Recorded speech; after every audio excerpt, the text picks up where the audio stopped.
ஓம் ஸ்ரீ குருப்யோ நமக. நன்றாக குருவாழ்க, குருவே துணை.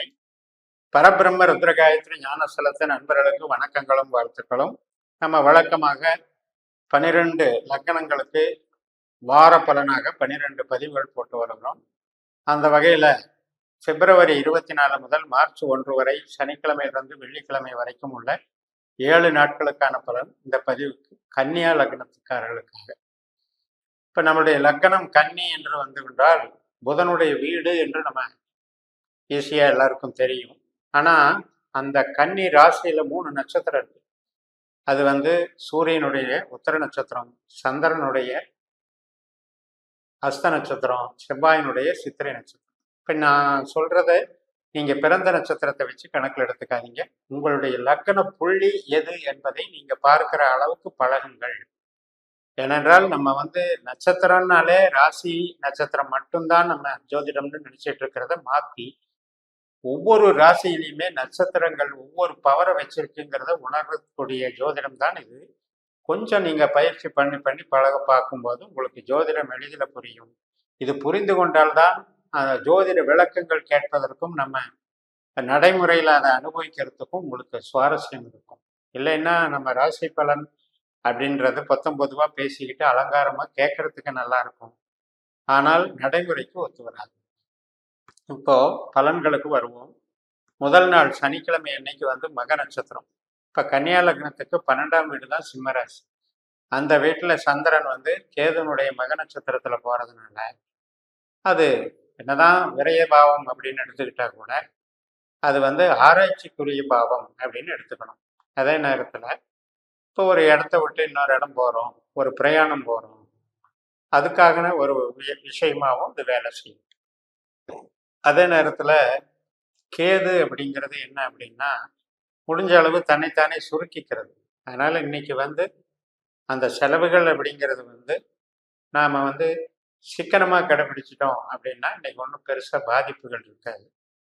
அதே போல் மூலதனம் அப்படிங்கிறத தவிர்த்துக்கணும். பெருசா பண்ணக்கிறதுக்கு வழி கொடுக்காது கேது. அடுத்த நாள் பிப்ரவரி 25 ஞாயிற்றுக்கிழமை அன்னைக்கு பூர நட்சத்திரம். அப்பவும் நம்மளுடைய விரைய ராசியான சிம்ம ராசியில தான் சந்திரன் போறாரு. அப்ப சுக்கிரன் நட்சத்திர அதிபதி, அவர் 5ஆம் இடத்துல சந்திரனுடைய நட்சத்திரத்துல இருக்காரு. சுக்கிரனும் சந்திரனும் பரிவர்த்தனை வாங்கிக்கிறாங்க. அப்ப இது ஒரு நல்ல பரிவர்த்தனை தான். அது வந்து நம்ம கம்யூனிகேஷன் ஸ்கில்லு, பணவரவு, பரிவர்த்தனை, நம்ம பழகக்கூடிய நபர்கள், மூத்த சகோதர சகோதரி வகை நண்பர்கள் வழி, இப்படி எல்லா வகையிலையும் ஏதோ ஒரு வகையில ஆதாயம் உள்ள நாளாக அமையறதுக்கு தான் இந்த நாள் வந்து நமக்கு பயன்படும். அதனால சுக்கிரன் செவ்வாய் சேர்க்கையும் வேற பெறுகிறது. செவ்வாய் நம்மளுக்கு அஷ்டமாதிபதி, 3-8 கூடையவர். அதனால மெயினா பருவ வயதுல இருக்கவங்க கிளர்ச்சிகள்ல காதல் வயப்படுறதுல எல்லாம் கொஞ்சம் எச்சரிக்கையா இருக்கணும். சுக்கிரன் செவ்வாய் சேர்க்கை அப்படிங்கிறது வந்து சில முறையற்ற உறவுகளை ஏற்படுத்தி அதுல அவமானத்தை ஏற்படுத்தும்ங்கிறத ஞாபகம் வச்சுக்கோங்க. ஜென்ரலா கலைகள் இருப்பவங்களுக்கு இது டெக்னிக்கலா நல்லது பண்ணும். கலைகள்ல பெர்ஃபார்மன்ஸ் வந்து ஆக்டிவேஷன் நல்லா பண்ணும். ஸோ அதை நல்ல வகையில எடுத்துக்கலாம். மறுநாள் திங்கட்கிழமை பிப்ரவரி 26 உத்திரம் நட்சத்திரம். நம்ம ராசிக்கு சந்திரன் வந்துடுறாரு. சூரியனுடைய உத்திர நட்சத்திரம் அன்னைக்கு. இப்ப சூரியன் எங்க இருக்காரு? நம்மளுக்கு 6ஆம் வீட்டுல சனி கூட சேர்ந்திருக்காரு. சதய நட்சத்திரத்துல, ராகு நட்சத்திரத்துல. 6ல ஒரு கிரகம் இருந்தால் அது பொருளாதாரத்துக்கும் பணவரவுக்கும் தொழில் பலத்துக்கும் நன்மையை தான் செய்யும். ஹெல்த்துக்கு மட்டும் கொஞ்சம் கேர் எடுத்துக்க வேண்டியிருக்கும். ஆனா அதே நேரத்துல இங்க சூரியனும் சனியும் சேர்ந்து ஒரு கிரக யுத்தத்தை பண்ணிட்டு இருக்காங்க.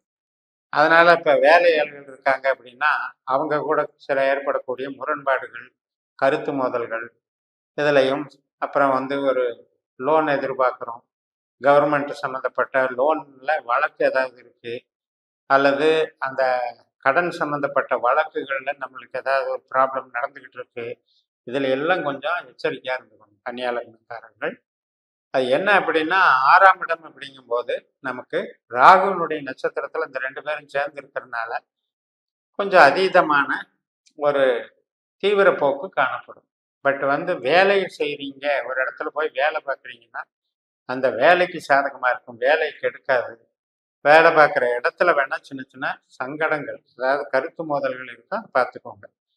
அடுத்த நாள் ஹஸ்தம் நட்சத்திரம், செவ்வாய்க்கிழமை, பிப்ரவரி 27 செவ்வாய்க்கிழமை, ஹஸ்தம் நட்சத்திரம். நம்ம லக்னத்துல ஹஸ்த நட்சத்திரத்துல சந்திரன் போறாரு. சந்திரனுடைய நட்சத்திரம் தான் ஹஸ்தம். அதனால நம்ம எதிர்பார்க்கிற ஒரு மன நிறைவுக்கு ஒரு நல்ல ரூட்டு கிடைக்கும். அதற்கான சந்தர்ப்பங்கள் சூழலை அமைச்சு கொடுக்கும்.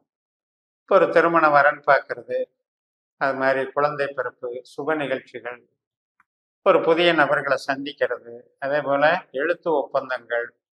இப்போ நீங்க ஒரு கம்யூனிகேஷன் லைன்ல இருக்கீங்க, கமிஷன் லைன்ல இருக்கீங்க, அதுக்குண்டான முயற்சிகளில் ஈடுபடும் போது அது சக்சஸா டீல் ஆகிறது, இதெல்லாம் நல்லா இருக்கும். இந்த அஸ்த நட்சத்திரம் என்பது நமக்கு கையை குறிக்குது. கை ஆசீர்வாதம் பண்றது தான் அஸ்தம். அதனால குரு வழிபாடு இன்னைக்கு செய்யறது நல்லது. பிப்ரவரி 28 புதன்கிழமை, சித்திரை நட்சத்திரம். சித்திரை நட்சத்திரம் என்பது கன்னியில 2 பாதம் இருக்கு, துலாத்துல 2 பாதம் இருக்கு. இருந்த போதிலும் செவ்வாயினுடைய பலனை தான் நம்ம இன்னைக்கு அனுபவிச்சிருக்கோம். செவ்வாய் ஏற்கனவே 5ஆம் இடத்துல சுக்கரனோட சேர்ந்து இருக்கிறதுனால இந்த நாளும் நம்ம இந்த மாதிரி உணர்ச்சி வசப்படுறது, எமோஷன் ஆகிறது, முறையற்ற உறவுகள்ல கவனமா இருக்கிறதெல்லாம் பார்த்துக்கணும். மற்றபடி technical, technological, IT line, commission line, கலைத்துறை, இது எல்லாத்துக்குமே சிறப்பான நாளாக இன்னைக்கு அமையும்.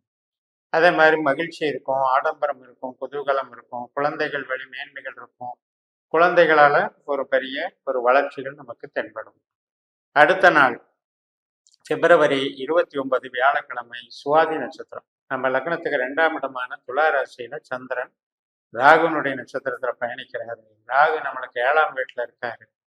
அதனால ஒரு திருமண வரன் பார்க்கிற நிகழ்ச்சிகள் உறுதி பண்றது, அதே போல குழந்தை பிறப்பு சார்ந்த நடவடிக்கைகள், இதுக்கெல்லாம் நல்லா இருக்கும். ஐடி லைனு, கமிஷன் லைனு, இந்த மாதிரி மூளை உழைப்பு சார்ந்த அனைத்து தொழில்களுக்கும் இன்னைக்கு சிறப்பாக இருக்கும். மனமகிழ்ச்சி தரக்கூடிய நல்ல நாளாக அமையும். புதிய நபர்கள் சந்திப்பு சேரும். பேங்கிங்கில் ஒர்க் பண்ணுறவங்களுக்கெல்லாம் கொஞ்சம் பெனிஃபிட்ஸ் அதிகமாக இருக்கும். ஷேர் மார்க்கெட்டும் இன்னைக்கு சிறப்பாக இருக்கும். வளர்ச்சிகள் நன்றாக இருக்கும். இந்த சுவாதி என்பது துர்க்கையை குறிக்கிறது. அதனால லட்சுமியையும் குறிக்கிறது. அந்த வழிபாடுகளை பண்ணலாம். தேன் அபிஷேகம் பண்ணலாம். இது சிறப்பாக இருக்கு. எப்பவுமே கன்னியா லக்னத்திற்கு 2ஆம் இடத்துல சந்திரன் தான் காசு கொடுக்குற இடம். அதனால இந்த ராகு நட்சத்திரம் நமக்கு ஒரு பவர்ஃபுல்லான நட்சத்திரங்கிறது மறந்துடாதீங்க. அடுத்த நாள், கடைசி நாள், மார்ச் 1ஆம் தேதி வெள்ளிக்கிழமை, நண்பகல் 12:48 வரைக்கும் அந்த சுவாதி இருக்கு. அதுக்கப்புறம் தான் விசாக நட்சத்திரம், குருவனுடைய நட்சத்திரம் தொடங்குது. ஏன்னா குரு பகவான் நம்மளுக்கு இப்போ அஷ்டம குருவா இருக்காரு, 8ல் இருக்காரு. லக்னத்துக்கு 8ல் சுக்கரனுடைய நட்சத்திரத்துல இருக்கிறாரு. சுக்கரன் நமக்கு 5ல் இருக்கிறதுனால அந்த 8ஆம் இடத்தினுடைய வீரியத்தை கொஞ்சம் குறைச்சிக்கிட்டு இருக்கிறாரு. பெருசா பாதிக்காம கொஞ்சம், இப்போ ஒரு உடம்பு சரியில்லை அப்படின்னா அதுக்கு ஒரு மருத்துவ சிகிச்சை எடுக்கும்போது கொஞ்சம் கரெக்ட் ஆயிரும். அதே மாதிரி கொஞ்சம் கஷ்டப்படுறாங்க, ரொம்ப ஃபைனான்ஸ் ட்ரபிள் இருக்கு, ஏதோ கடைசி நேரத்தில் சின்ன சின்ன உதவிகள் கிடைச்சி கரெக்ட் ஆகிக்கும். இது மாதிரி எல்லாம் ரெடிமேடாக உங்களுக்கு ஏதோ ஒரு நன்மைகள் நடந்தக்கூடிய நாளாக இது அமையும். இந்த 7 நாட்கள்லையும் நட்சத்திர ரீதியாக பலனை பார்த்துட்டோம். பட் இன்னும் உபநட்சத்திரம்னு ஒரு கான்செப்ட் இருக்கு. நம்ம ஜனன ஜாதகத்தை கணிச்சு 12 பாவ அதிகாரிகளை கண்டுபிடிச்சு 12 பாவ கொடுப்பனைகளையும் தெரிஞ்சு இந்த ஜோதிடத்தை வழிநடத்துங்கள் என்று கூறி நிறைவு செய்கிறேன். இந்த சேனலை சப்ஸ்கிரைப் பண்ணி ஷேர் பண்ணுங்க. உங்கள் தனிப்பட்ட ஜாதக பலன்களை என்னுடைய வாட்ஸ்அப் நம்பரில் தொடர்பு கொண்டு பலன் பெறுங்கள். உங்களிடமிருந்து விடைபெறுகிறேன். உங்கள் ஜெயம்எஸ். நன்றி, வணக்கம்.